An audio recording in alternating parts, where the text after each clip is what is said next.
Mateus 18, a partir do 23. Obrigado, irmã. Amém.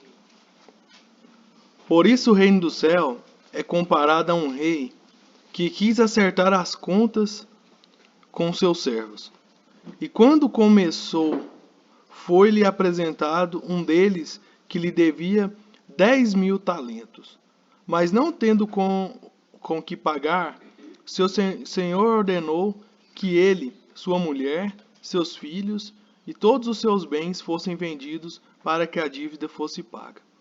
Então aquele servo, prostrado diante dele, rogava-lhe: Senhor, tem paciência comigo, que te pagarei tudo.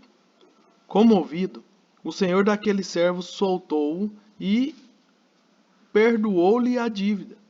Ao sair, porém, aquele servo encontrou um dos seus conservos, que lhe devia 100 denários, e agarrando-o, sufocava-o, dizendo: Paga o que me deves. Então, caindo aos seus pés, o seu companheiro lhe suplicava: Tem paciência comigo, que te pagarei. Ele, porém, não quis. Antes, mandou colocá-lo na prisão, até que pagasse a dívida. Seus conservos, vendo o que acontecera, ficaram muito tristes e foram contar tudo ao seu senhor. Este, então, chamou-o à sua presença e disse-lhe: Servo mau, perdoei-te toda aquela dívida, porque me suplicaste. Tu também não devias ter compaixão do teu companheiro, assim como tive de ti? E irado, entregou-o aos carrascos, até que ele pagasse tudo o que lhe devia. Assim também vos fará meu Pai Celestial, se cada um de vós não perdoar de coração ao seu irmão. Amém? Jesus contou uma série de histórias cujos personagens eram empregados rurais. O cenário de fazendas era comum para o povo daquela época. Todas elas são sobre relacionamentos e atitudes. Ora do servo para com seu senhor, ora do servo para com outro servo. A interpretação de todas elas diz respeito ao Israel existente nos dias do Senhor Jesus e sua rebeldia e rejeição ao Messias. Porém, podemos extrair preciosas e atuais lições para todos os tempos, como servos de Deus que somos. Embora não sejam chamadas de parábolas do reino, é também sobre ele que elas versam. Jesus está sempre focado em nos ensinar como podemos lidar de forma muito importante que estas parábolas sejam lidas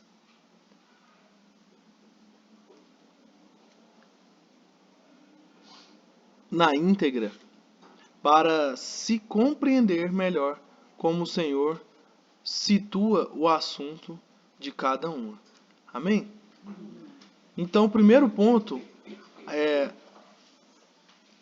a primeira parábola que nós vamos observar aqui é o servo que devia muito. Esse texto que a gente acabou de ler, de Mateus 18, 23 ao 35. A esta parábola foi uma resposta à pergunta de Pedro sobre até quantas vezes se deve perdoar o irmão. No contexto do reino dos céus, não é esta a contabilidade a ser feita, porque ela pressupõe que podemos estabelecer um limite para perdoar. Então Jesus contou essa parábola ali para Pedro em resposta à pergunta de Pedro, aquela famosa pergunta: Senhor, até quantas vezes nós devemos perdoar? Aí a clássica resposta de Jesus: não digo 7, mas 70 vezes 7. Porque Pedro estava tentando descobrir de Jesus qual era o limite de perdão que ele tinha que ter para com as pessoas ao seu redor. Jesus contou essa parábola para dizer para ele como seria no reino de Deus. Pedro, no reino de Deus é assim que funciona. Não tem um limite. 70 vezes 7 É para ilustrar para Pedro que não tinha limite de perdão. Não tinha um limite para perdoar. No reino dos céus, o perdão ele é fundamental. Os servos de Deus são a comunidade de perdoadores. Não tem espaço para ressentimento. 70 vezes 7 dá 490. Ou seja, Jesus jogou muito alto o coeficiente de perdão. Por quê? Isso aqui é diário. Ninguém vai errar com você 490 vezes por dia para você precisar perdoar 490 vezes. Então, ou seja, você tem que perdoar sempre. Não tem limite de perdão. No reino de Deus, não tem limite. No mundo, sim. No mundo é o seguinte. Se teve um conflito, uma contenda, uma confusão, acabou. Eu não converso mais com você, eu não tenho mais convívio com você. Não tem perdão. É imperdoável. Tem muitas coisas imperdoáveis para quem não é do reino de Deus. Mas para nós que somos do reino, a mesma pergunta que Pedro fez e a resposta que Jesus deu serve de lição para nós. No contexto do reino dos céus, a contabilidade a ser feita não é essa. Porque ela pressupõe o quê? Que nós podemos colocar um limite para perdoar. Então o perdão no reino dos céus é sem limite. No reino de Deus é sem limite. Independente da forma como se tente atualizar os valores de talentos e denários, duas coisas são evidentes. A conta do servo perdoado por seu senhor era impagável. A dívida do seu conservo era infinitamente menor e poderia ser paga em menos de um ano. Outra coisa que Jesus ensina aqui na perícope de Mateus, que a parábola que Jesus conta é que um rei que queria acertar as contas com seus servos e um servo devia para o rei 10.000 talentos. Aqui é o equivalente, segundo aqui o rodapé da minha Bíblia, a 60 milhões de denários. O denário era o pagamento por um dia de trabalho braçal, ou seja, 60 milhões de dias de trabalho para pagar o rei. E o que o rei fez com ele? Perdoou. Aí ele tinha um conservo que devia para ele, aqui na palavra, 100 denários. Muito menos de um ano aquele conservo conseguiria pagar. É uma dívida que poderia ser paga. Diferente da dívida dele, que era impagável. Ele estava devendo ali, no português que a gente fala hoje, até os cabelos da cabeça. Não tinha como ele pagar. Mas ele foi perdoado. Só que um que devia para ele infinitamente menos, 100 denários, 100 dias de trabalho, ele não quis perdoar. Ele não quis perdoar. Sendo tão perdoado, uma dívida impagável, ele não quis perdoar uma dívida que poderia pagar. Poderia negociar, poderia parcelar. E ele não quis pagar. Sua intolerância com o amigo foi considerada inaceitável. Não teve paciência e esqueceu-se do perdão que havia recebido por uma conta muito mais grave. Olha o que Jesus está ensinando, a profundidade do perdão aqui nessa parábola do servo, parábola do reino. Por quê? Na oração também do Pai Nosso, Jesus ensina. Quando nós oramos o Pai Nosso, tem uma parte que Jesus ensinou. Perdoa as nossas ofensas, ou algumas traduções, perdoa as nossas dívidas, como nós também perdoamos os nossos devedores ou aqueles que nos ofendem. A oração é assim. Só que lá no final também, depois da oração, Jesus disse, se vocês não perdoarem, o Pai que está no céu também não perdoará vocês. Porque a gente ora, às vezes, as pessoas oram o Pai Nosso, falam essa, me perdoa, como eu perdoo aqueles que me ofendem. Mas se eu não perdoo, a minha oração é falsa. Então Deus também não tem que me perdoar. Por quê? Quem é esse servo que foi perdoado com a dívida impagável? Representa nós como humanidade. Os nossos pecados são impagáveis diante de Deus. Só que ele veio e pagou tudo, perdoou. Então a pessoa me ofendeu, falou de mim, fez alguma coisa contra mim, me caluniou, alguma coisa assim, e eu, na arrogância humana, as pessoas não perdoam, sendo perdoadas por Deus, uma coisa muito pequena.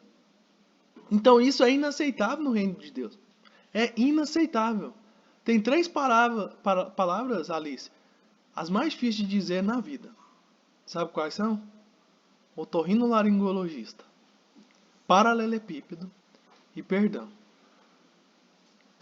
São as 3 palavras mais difíceis de dizer, mas são necessárias. Tem gente que fala, mas isso eu não perdoo. Irmão, mas você não é crente? Irmã, mas você não é crente? Não, mas eu não perdoo. Eu sei que o perdão é um processo. O perdão não é a palavra. O perdão é um sentimento. O perdão é, às vezes, a psicologia vai falar, irmã, que para restaurar, por exemplo, um adultério, alguém que decide perdoar, e se você decidiu perdoar, você também tem a responsabilidade de nunca mais tocar no assunto, porque você decidiu perdoar. E é um processo de restauração de confiança e tudo mais que leva, segundo a psicologia, 2 anos. Então não é do dia para a noite. Eu te perdoo, mas ali tem uma ferida que vai demorar 2 anos psicologicamente para sarar. Então eu respeito o processo de quem escolheu perdoar, mas é inadmissível jogar no rosto se decidiu perdoar. É inadmissível virar o rosto. Não estou pedindo para ninguém ter intimidade com quem fez aquela ferida. A Bíblia também não diz isso. Perdoar não é voltar a ter intimidade nem comunhão, mas é liberar. Liberar aquela pessoa. Quando falta perdão, eu fico preso. Eu preciso evitar a pessoa nos lugares. Eu que dá trabalho é para mim. Então o perdão libera. Não quer dizer que você vai ter intimidade, mas o perdão, para quem foi perdoado de uma dívida impagável, é fundamental e é obrigatório. Não tem limite. É isso que Jesus está ensinando. O servo que foi intolerante, aquilo ali foi inaceitável pelo rei. O rei falou, você não vai perdoar quem fez muito menos que você fez? Então mandou o quê? A Bíblia diz aqui, versículo 32, este então chamou à sua presença e disse, servo mau, perdoei-te toda aquela dívida porque me suplicaste. Tu também não devias ter compaixão do teu companheiro, assim como tive de ti? E irado, entregou aos carrascos, até que ele pagasse tudo o que ele devia. Assim, também vos fará meu Pai Celestial, se cada um de vós não perdoar de coração ao seu irmão. Ou seja, entregou ele aos açoitadores. Vamos ver aqui em outras traduções o que significa carrasco. Na tradução da nova tradução da linguagem de hoje diz, o patrão ficou com muita raiva e mandou o empregado para a cadeia a fim de ser castigado até que pagasse toda a dívida. 60 milhões de denários na conversão. Prisão perpétua. Ele nunca mais ia sair. Ele ia ser castigado para sempre. Isso aqui mostra o quê? Aponta para onde? Que a gente pode entender aqui. Aponta para uma realidade de castigo eterno, de inferno, de punição eterna. Se você não perdoar, então você vai ser levado para ser castigado até pagar a sua dívida. A nossa dívida para com Deus como pecadores é impagável. O que nós recebemos de Cristo é maravilhoso, é um dom de Deus, é um presente, porque jamais conseguiremos pagar. Então, se nós escolhemos não perdoar, pessoas que escolhem não perdoar, a Bíblia diz aqui que o patrão, o senhor, o rei, entrega para ser castigado até que paga a dívida. A dívida aqui que a gente compreende que é impossível ser paga. Então é muito sério essa questão do perdão. Tem gente que pensa que não. Tem gente que se orgulha e diz, a vida é minha, eu faço com ela o que eu quiser. Mas é preciso ter muita sabedoria. Está falando de consequências eternas aqui. Porque se ele não conseguiria pagar nunca, se ele ia ser castigado até que pagasse, então o castigo dele não teria fim. O perdão é algo que não pode ser sonegado. Uma vez que ninguém pode cometer contra nós uma ofensa maior do que a que cometemos contra Deus. Ele nos deu um perdão pleno, quando jamais poderíamos reparar nosso pecado.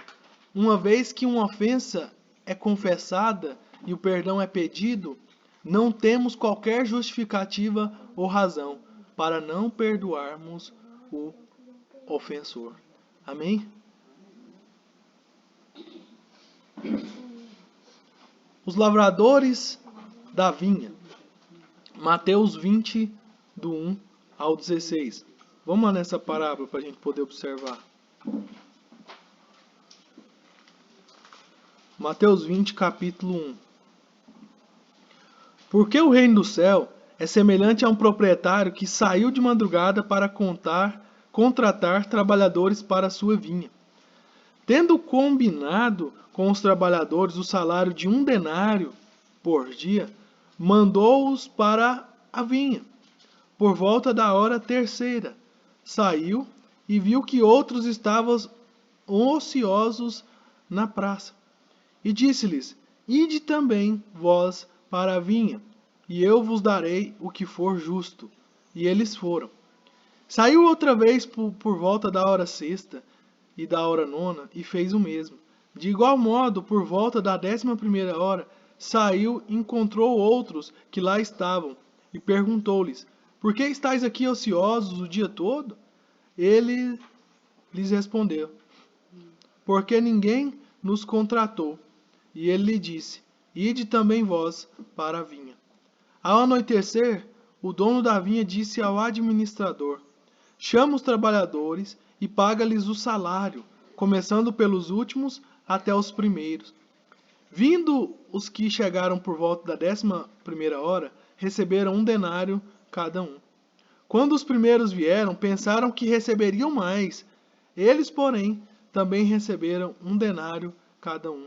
E ao recebê-lo, queixaram-se do proprietário, dizendo: Os que vieram por último trabalharam somente 1 hora, e tu os igualaste a nós, que suportamos a fadiga do dia inteiro e o calor intenso? Respondendo ele, disse a um deles: Amigo, não te faço injustiça.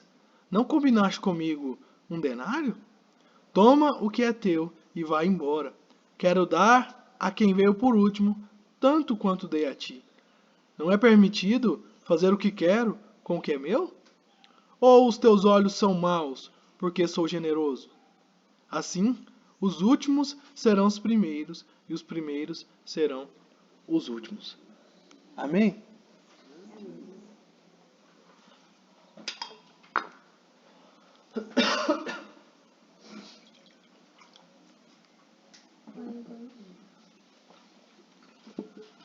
Essa parábola também é uma resposta a uma colocação de Pedro. Ele estava preocupado se teria alguma vantagem extra no futuro, como compensação por terem estado entre os primeiros a crer e deixarem tudo para seguir a Cristo. Deixa eu olhar aqui rapidinho para os irmãos, para a gente ver. Mateus 19, 27. Tomando a palavra, Pedro lhe disse: Nós deixamos tudo e te seguimos. Que recompensa teremos? Pedro fez essa pergunta. Olha, Jesus, a gente largou tudo e te seguiu. Qual que vai ser a nossa recompensa? Então Jesus disse: Em verdade, digo a vós que me seguistes, que na regeneração, quando o Filho do Homem se assentar em seu trono glorioso, vós também vos assentareis em 12 tronos, para julgar as 12 tribos de Israel. E todo o que tiver deixado casa, ou irmãos, ou irmãs, ou pai ou mãe, ou filhos ou campos, por minha causa, receberá 100 vezes mais e herdará a vida eterna.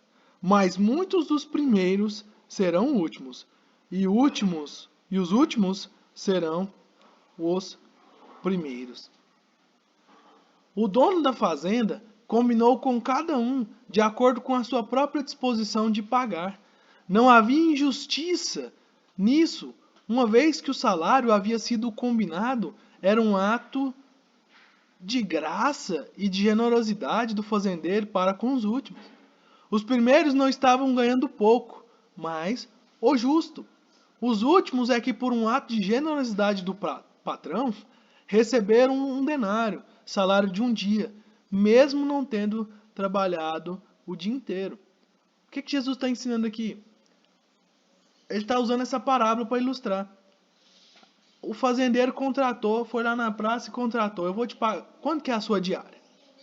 É um denário, salário de um dia. Então vem trabalhar para mim. E ele ficou o dia todo assim, contratando, independente do horário do dia. Meio-dia, contratou uns de manhã, combinando o salário de um dia. Meio-dia, 3 horas. Perdão. A última turma que ele contratou trabalhou somente 1 hora. E na hora ali do pagamento, mandou que fossem pagos os últimos primeiro.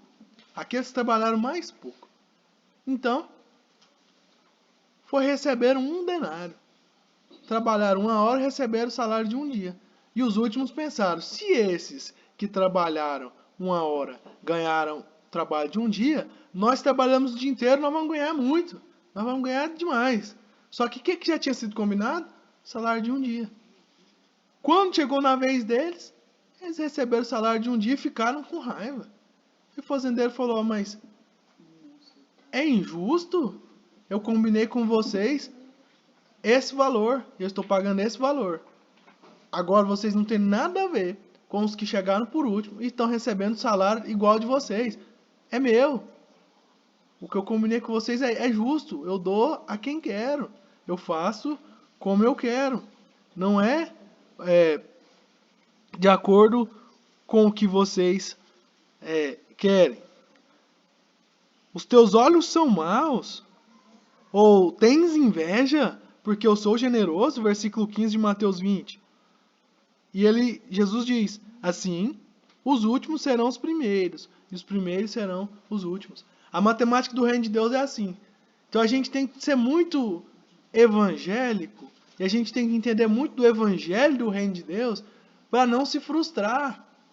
Porque às vezes tem gente que serve a Deus há 50 anos, vai ao céu. E conheceu alguém aqui que estava há meses. E vai para Deus e se encontra. Senhor, mas como assim? Eu tinha que... Não, você não tinha que nada. Tudo que você recebeu foi pela graça. Então, muitos vão se escandalizar com isso. Últimos serão primeiros, primeiros serão últimos. É importante destacar que essa parábola não está ensinando que todos serão salvos no final. Não é isso que a parábola está ensinando. O ensino é que todos os salvos são privilegiados. Tanto o salvo 50 anos atrás quanto o salvo hoje. O salário é o mesmo, a bênção é a mesma, o preço é o mesmo, foi a morte de Cristo na cruz. O perdão vale o mesmo preço que foi pago. Então não tem privilégio. A expressão de Jesus, repetida por 2 vezes, os últimos serão os primeiros, e os primeiros serão últimos, em Mateus 19:30 e 20:16, deixa claro que diferença entre ambos. Os mestres da lei sabiam tudo sobre ela.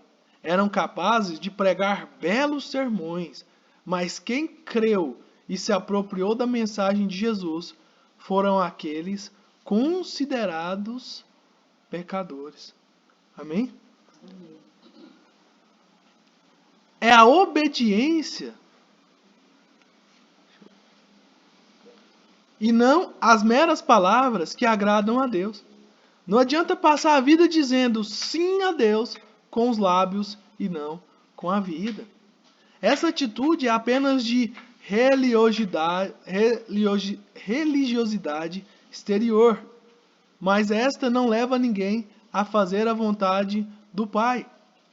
Muitas vezes somos surpreendidos quando encontramos pessoas sem qualquer histórico religioso, encontrando o Senhor e se tornando muito mais fervorosos no serviço que prestam a Ele do que aqueles que já estavam o tempo todo no contexto de uma família cristã ou de uma igreja. Então, o que agrada a Deus é a obediência praticada e não a obediência falada. O que é a religião? Eu ouvi dizer esses dias uma expressão, não sei se eu vou me lembrar direito. A religião é a estrutura sem a prática.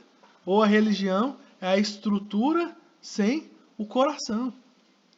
Religião é a estrutura, é o sistema religioso sem a verdade espiritual. Isso é religião.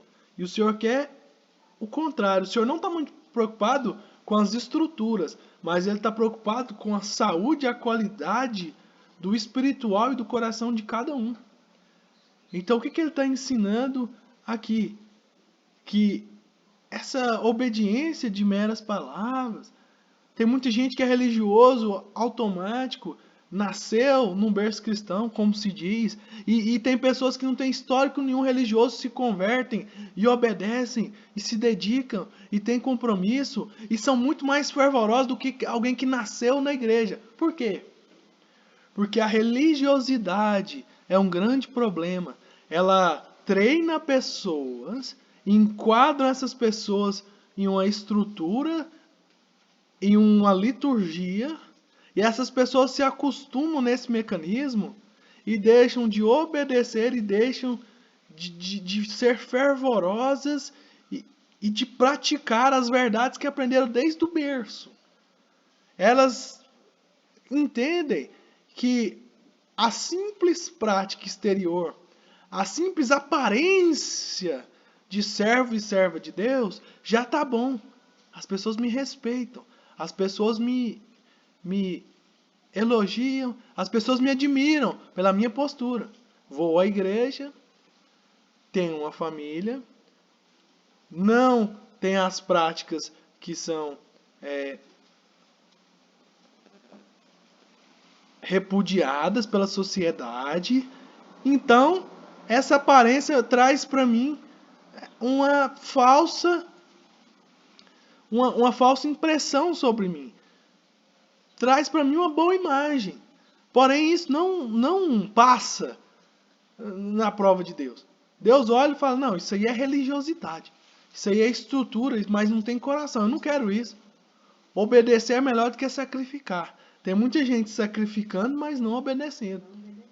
Não adianta sacrificar o seu domingo, vamos supor, de manhã, ou à noite, ou qualquer que seja o dia da semana, um sacrifício, sem coração. Se aquilo ali não for espírito em verdade, não perca o tempo, não engane nem a si mesmo. Se for ouvir e não for praticar, é isso que o Evangelho diz. Impressiona pessoas, nossa, fulano, engraçado, né? Não falta nada. Mas quando você vai olhar por trás das cortinas, tá um desastre, tá uma derrota, tá um lixão. Porque não tem coração. Então, isso aqui é muito fundamental para a gente poder meditar também naquilo que Jesus está ensinando. Quarta parábola, os maus lavradores. Na mesma linha de pensamento da parábola anterior, esta fala da vinha arrendada para os lavradores. Na hora de receber o pagamento devido, eles espancaram a todos os emissários, incluindo o próprio filho do dono. A aplicação feita por Jesus não deixa qualquer dúvida em Mateus 21, 42 a 45, a ponto de que os fariseus entenderam claramente que era deles que Jesus falava. Israel era aquela vinha, referência de Isaías 5:1, tão bem cuidada por Deus. Os líderes religiosos eram os arrendatários, que mataram os profetas e, por fim, estavam rejeitando o próprio Filho de Deus. Dentro de pouco tempo, eles o matariam. Jesus está contando uma história aqui, uma parábola profética daquilo que ele mesmo estava vivendo, que os profetas viveram e que ele viveria com a sua própria morte. Está claramente. De acordo com a resposta dos ouvintes, o normal seria tirar a vinha da mão deles e passar a outrem. Era o que aconteceria de fato com a rejeição final de Israel. Deus abriria a porta da graça aos gentios. Agora o Senhor espera de nós frutos nos devidos tempos. Amém? Jesus estava contando essa parábola num contexto ali de Israel e um contexto judaico. Como ele fora rejeitado para o povo que era seu, então ele abriu a porta da graça para os gentios, para o mundo inteiro, além da nação de Israel. Ou seja, todo aquele que nele crer, independente de raça, de nação,